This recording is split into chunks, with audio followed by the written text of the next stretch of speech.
Why am I doing this? I am doing this project because I want people to encounter the mercy of God. Not just the love of God, not just the stories of God. I want them to encounter His real mercy. This is for the people who don't like God, the people who can't relate to the stories of Jesus, who think He's a bit wish-washy and He seems like a nice bloke, but doesn't really have an impact on my life. This is for people who don't want to go to church on Sunday, who maybe used to go to church but aren't interested in it anymore. These are for people who maybe call themselves a Christian but don't really live like a Christian. This is for anyone who's interested in seeing a priest sit in a hot seat and answer some hard and deep questions. Throughout this series, we've tackled the questions that people are often afraid to ask. When I sat down with Father Louis, a topic came up that made me hesitate. Divorce. What does the church really say about divorce? This one caught me off guard in a way others didn't, and I wasn't sure I had it in me to talk through it. But we went there. So for the season finale, I'm placing myself in the hot seat.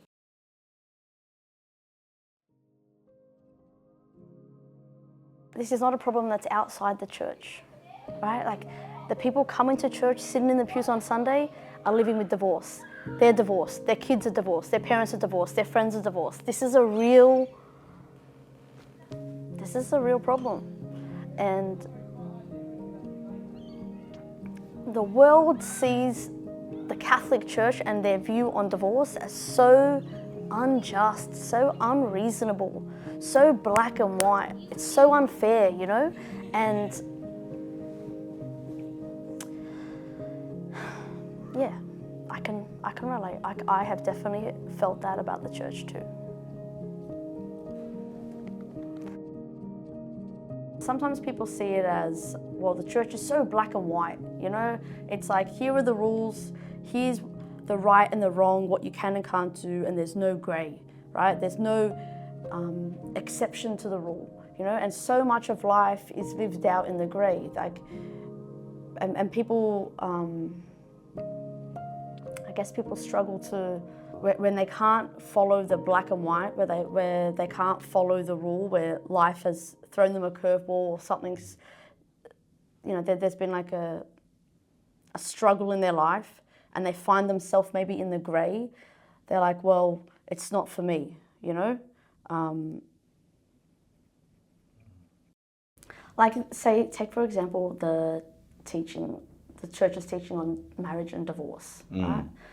People might say, like, you know, it's pretty black and white. It's right and wrong, divorce is wrong in all circumstances, right? But the human lived experience of marriage and divorce can be it's so painful, and it's so grey to people. It's like, well, yeah, maybe I am someone who knows that marriage is good and it should be lifelong, and that divorce is wrong, but in my circumstances, divorce was necessary, or divorce happened without even my choice. It was chosen by someone else. Or there's all these exceptions to the rule, and then they might find themselves in that grey area and thinking, well, the church says it's black and white, and here I am in the grey.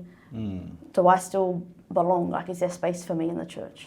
I think it's important that we recognise the church is clear in her teachings, but also, I'm going to say, the most understanding of the human person. We're not always clear. The church is clear in what she teaches, but how we live out our lives isn't always clear.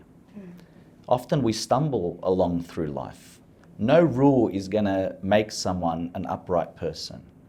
Rules are meant to help us along the way, but I still remember once Wayne Bennett came and gave a talk to a group of seminarians, and we're speaking about the trouble that footy players get into. You know, they cop a bad rap in the press. Some of them misbehave, not all of them, of course. But we asked him a question once about, like, what he thought would sort of change that, what would change their behaviour. And the topic of a code of conduct came up. And he said, I don't believe in codes of conduct. And someone said, well, why not? He said someone who's about to do something stupid doesn't say, oh, wait, let me check the code of conduct. All right? It's just very practical. So even if it was clearly spelt out in the code of conduct, what was good and what was not, what was allowed and what was forbidden, that's not going to stop someone in the moment that they're encountering their human weakness.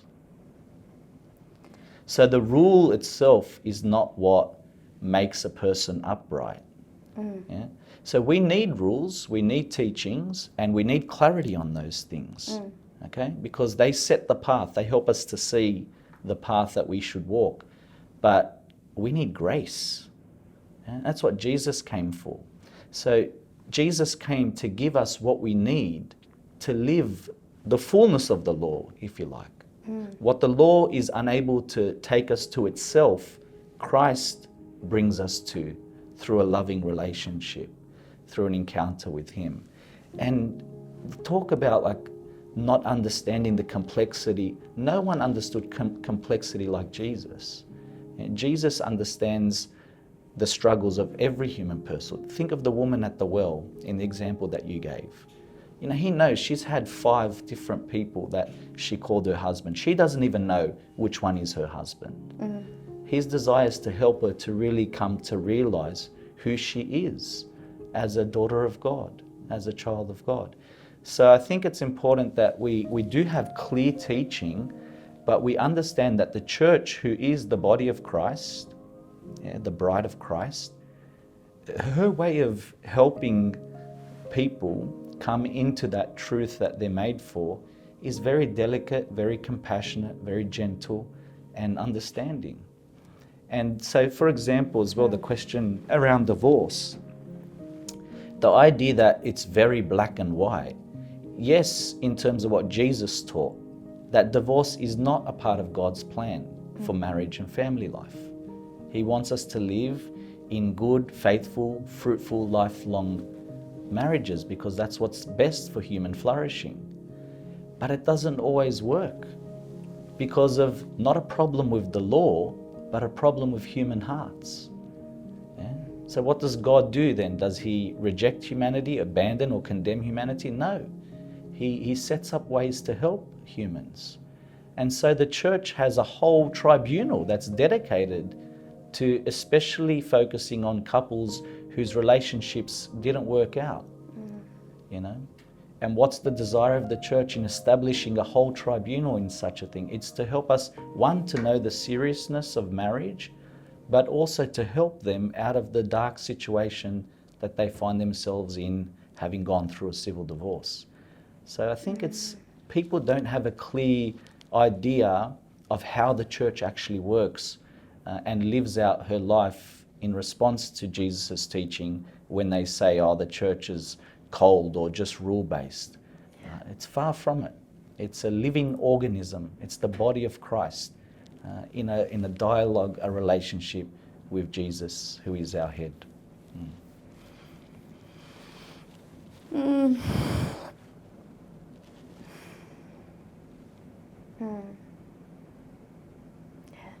Does that make sense? Yeah, it does. And I think you said it in a way that helps people who haven't, like you're explaining it, but ask again. Feel free to keep asking the same question. You said it perfect. You said it perfectly. It's just a shame that sometimes people's lived experience in the church isn't that beautiful response. It's a shame that sometimes people do come to church and have gone through something as terrible as divorce. Like they've had a lived experience of something that the church so clearly teaches is wrong. Like a person who's like perhaps lives through a divorce, loves Jesus, right? Loves Jesus, does love the church, goes to church, and lives through a divorce. Let's say a real example of someone who their partner divorced them, they gave up, they wouldn't, right? But that person who's now a single parent or is now estranged from marriage, wants to still come to church, but comes in and feels like, oh, I'm being judged for now being divorced. I've got that label on me, and I'm not welcome here anymore. You know, that's a real feeling, that you're Yes. describing, Yeah. that people have. But what we feel isn't always a perfect indicator of the reality. And I do believe that there is, not just in the church, but society at large, for a long time, recognized that marriage was forever. And so divorce did carry with it a certain stigma, okay? But the way the church responds to someone who's been through divorce is not to say, this isn't the place for you. You'll never see that anywhere in the church's teaching. Yeah? So a divorced person's home is the church. And if they don't feel that way, then there's something that they're still wrestling with internally about the reality of what they've been through as well. The reality of going through something that they wish they had never experienced. Because no one wants to go through a divorce. Yeah? No one enters a marriage thinking, you know, I want to get divorced one day. It's hard. It's hard. So what I would say to the person who perhaps feels that way is, first of all, sorry if it's because of something that we have done. We don't want people to feel that way. Okay? But at the same time, I can't keep talking with you crying like this. I'm going to give you a hug. I don't want to... You all right? Yeah. It's all right. Take your time. Well, this is one thing I wanted to ask on the day. Yeah. Why did you get so emotional?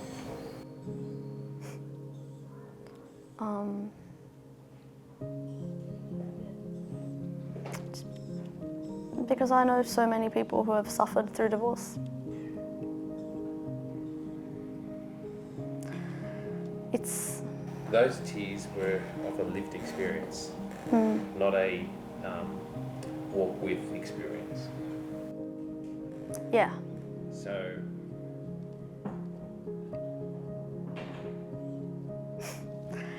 You know, the thing about divorce is it's so ugly. It's so ugly. I know, like, now in modern day world, we're kind of sold this story that it's okay, it's heaps more normal. And I'm not going to talk about anyone's experience, right? I'm not talking on behalf of anyone else except myself here. But it's just not as easy as everyone makes it out to be. You know, and it's messy and it hurts a lot of people, and I've seen a lot of people be broken by it. Not even the couple themselves who have to suffer through it, right? That couple that's united themselves, that's fallen in love and now fallen out of love for whatever reason, they suffer the most. No one suffers more than them.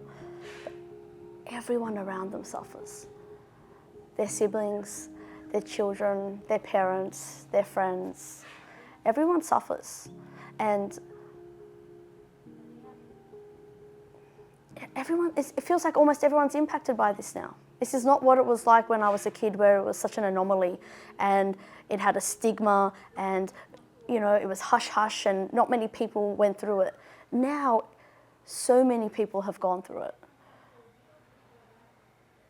You're sitting in the pews on Sunday, you think people haven't suffered through divorce? You think people are coming to church on Sunday and they don't know that suffering? They do. And people are coming to church, or they're staying away from church because of it. They can come into church and feel like, am I being judged? What are they thinking about me? Do they know? Or they're coming to church and they're angry and bitter and be like, man, do I even belong here anymore? Like, am I welcome? Yeah. And there are people in my life that I love, that are really close to me, who have gone through really ugly divorces. Yeah. And because I've had the privilege to, you know, like walk with them and accompany them through that pain, like I feel the heaviness in their heart of like their ache of like, I still love Jesus, but now I feel like I'm on the out. Like, and I feel huddled, like, you know, I feel like, Yeah. and I just think like, I don't know, like you just broke my heart when you said sorry, because I just feel like that's what people need to hear. They just need to see the church like, sorry, you shouldn't feel that way. Like, please come back. Please come. Like, we want you here. Like, everything you've just said was like, yeah, it was just, Sorry, I don't usually cry at things. It's all right. It's just what I want people to hear. Like that, it's okay. Like you, yeah. I'm just thinking of the people in my life who I want to watch this, Yeah. and I want them to be able to say, like, no, you do belong. Like, please come. Yeah. So I'm sorry that I'm getting No, it's okay. emotional. I'm just. Yeah. No, of course. I think someone who's been through the reality of divorce especially needs the love and support of the church. Yeah. Because they can feel on the out, if you Yeah. like, within the communities that they grew up in. Yeah. You know, there's that element to it too. There are cultural stigmas, as well as perhaps what people associate with the church can also be associated with various cultures as well, in the way cultures perceive divorce. Yeah. But yeah, I sincerely believe that the church is the place for someone who's gone through a divorce, because they need healing. They've been through something that's very hurtful. And staying outside of the source of healing is only going to mean the pain lasts longer. The sooner we come back to church, the better we're able to deal with the reality of the pain we're facing, you know. And going to Christ as the one who can truly heal us. And the church is the way Christ wants to heal us. It's his hands and feet. It's the church that continues to make the love of Christ present in this world.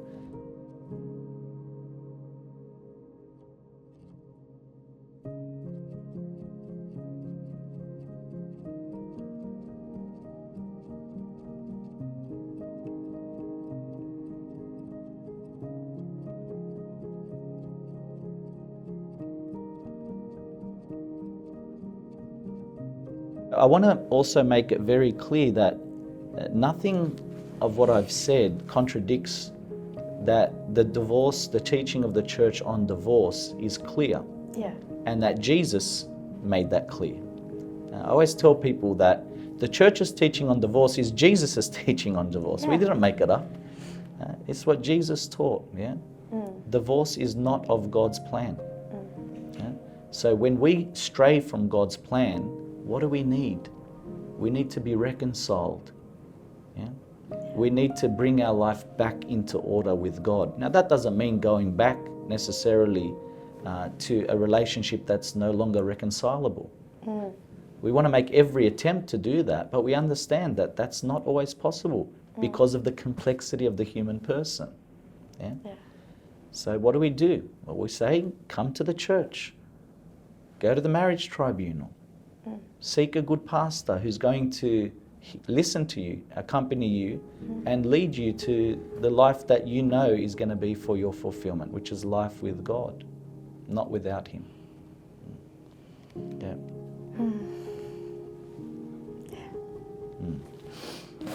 That wasn't even on my list of things to talk about today, That's divorce. all right. Sorry.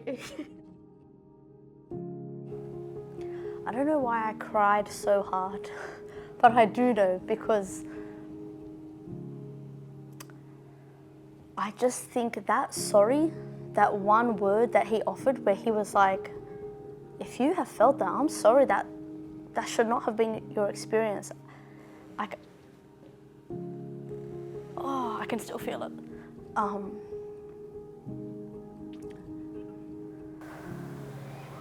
Were you thinking about little Helena?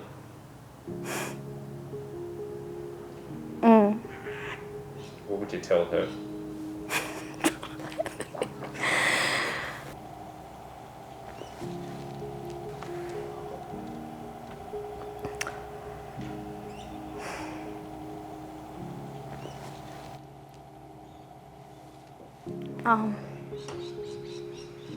Like, there is no mess that the Lord can't fix. There is nothing that is so broken that he can't restore it and redeem it. And you know, we just get held up on all these labels.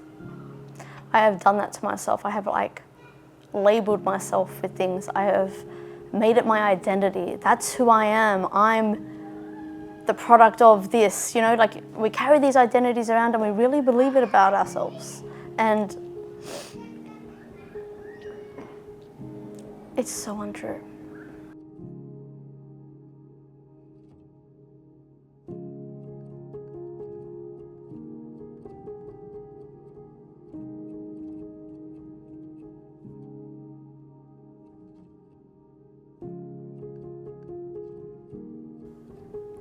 I remember one time I was praying with the Lord about some of this stuff.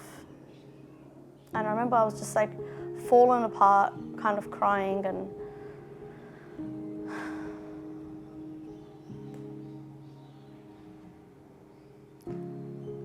I remember like I was kind of like just pointing at this scene that was playing out in my head, and I felt like I was like trying to show Jesus something in my prayer. I was like, look, this is what happened. This is what happened to me. Like, can you like?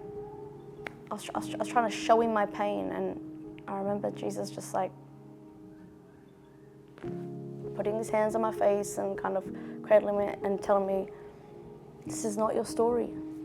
This is not your story. That scene you're looking at, that scene you're playing over and over in your head, that label you've given yourself, it is not your story. I am your story." And there was just like a surrender. There was a huge weight off my chest.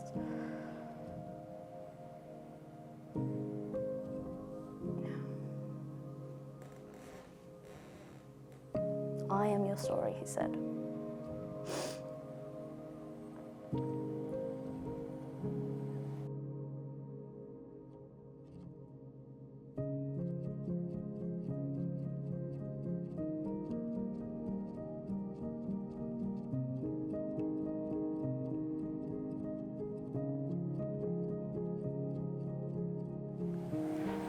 Do you think your situation's made you a better mum?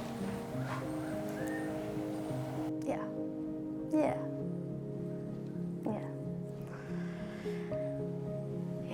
There's nothing I love more than being a mum.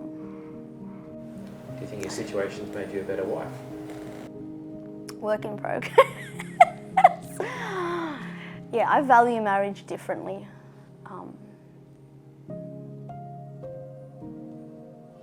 And it's something I really related to when I was trying to learn about the church and what the church taught, what the church proposed, and what the church showed me about marriage and family.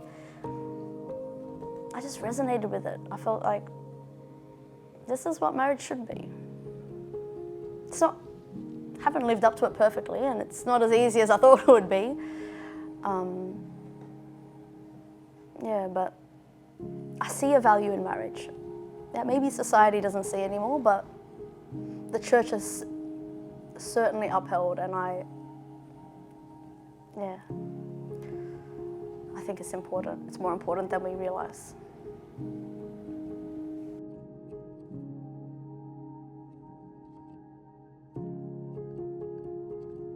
It turns out that putting myself in the hot seat wasn't as easy as I thought.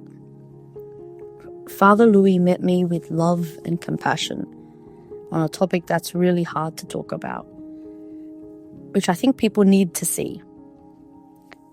But in hindsight, I do wish I had asked more questions. But the truth is, I just didn't have it in me to keep pushing at that point. The hot seat has always been about overcoming fear and having the space to ask hard questions. And divorce isn't a topic that you can just wrap up in one conversation. It's heavy.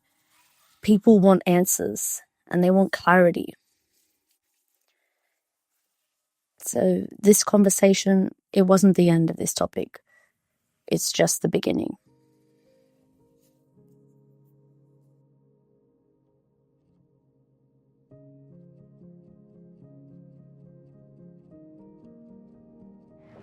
You know, when I had my actual real life encounter in the hot seat, like when that analogy was first explained to me and then I lived it out myself, I brought those pains and those truths to God and sat with them with the help of a priest.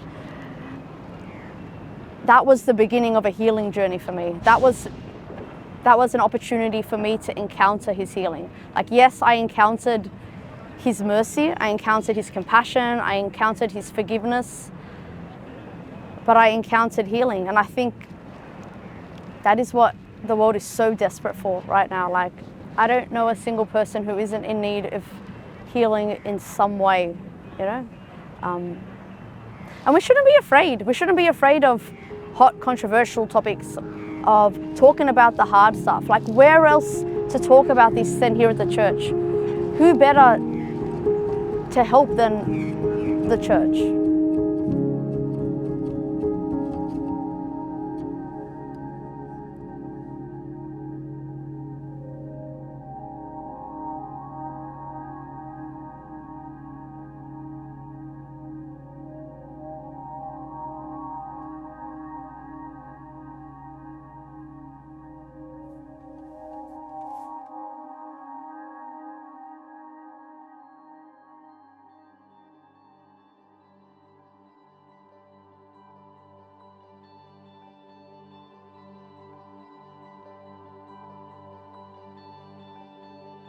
For his mercy endures, for his hesed endures forever.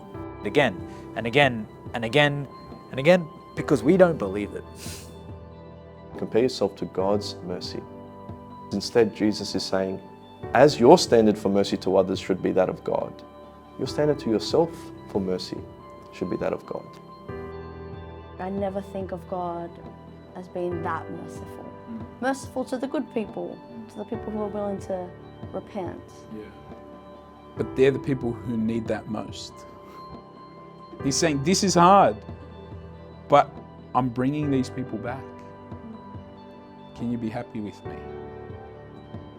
Mercy and love go together. So mercy in confession and love in the offering of your body and blood, they've got to go together. One thing I've noticed with the world is that the world will tell you that you need to be a certain way, and then when you get there, you're not enough. You're absolutely not enough. But then when God looks at you in the face, he's like, yeah, you know, when I made you, you're perfect.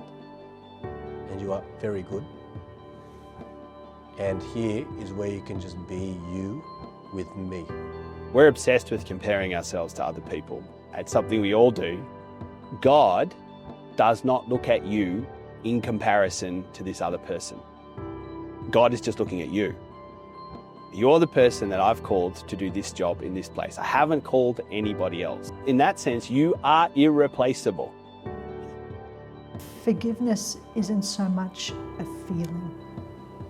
You're not going to wake up one day and sort of go, oh, I feel like forgiving this person now.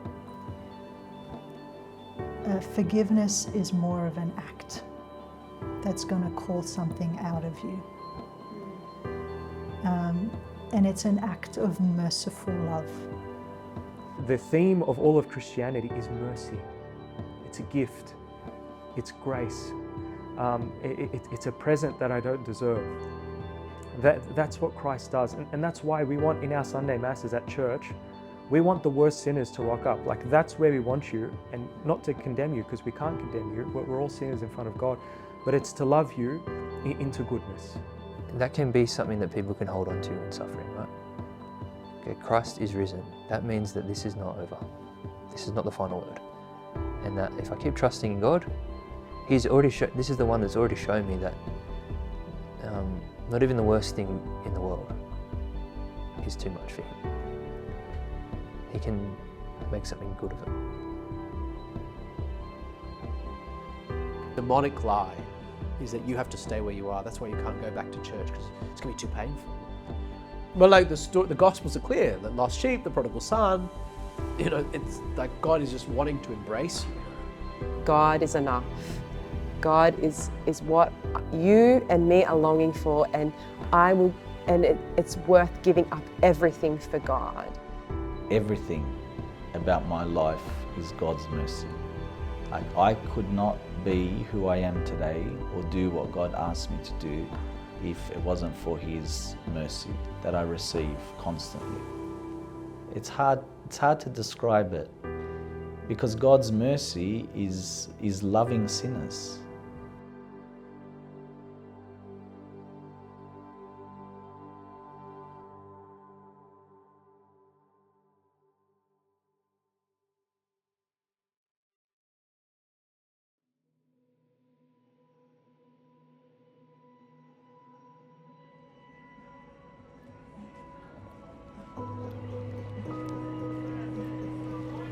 I think at the beginning I thought that I'm going to be putting these priests in the hot seat and they'll do all the hard work and they'll give me all the answers, but what ended up happening was that I had to put myself in the hot seat right alongside with them. Like, some of these answers they were sharing were just absolute truth. Like, and I had to like just face that. And the more you face the truth, the more you're, I guess, the more you have to face the battle within. Like, you have to face the pain and the heartache and the things that you're unspoken. And that's been the hot seat. Like, there's been times where I've just cried, or I've had to take a big deep breath and like, oh, take that in, I can't believe he said that. It's really been like, it really has been a journey of the heart for me too. Like, and just remembering where I started all those years ago when I first came to the church and like had all these questions. Like, most of these questions I already asked 15 years ago, you know, I'm asking them again, and now it's like, well, I know these answers for a lot of them, but it's like remembering that feeling of in my heart when I was asking these questions for the first time and just wanting the truth. And coming to realize that sometimes these questions and these answers were revealing so much more about my own heart and my own struggle and my own real feelings than about maybe what the church was teaching. Yeah. So it's been good to be in the hot seat.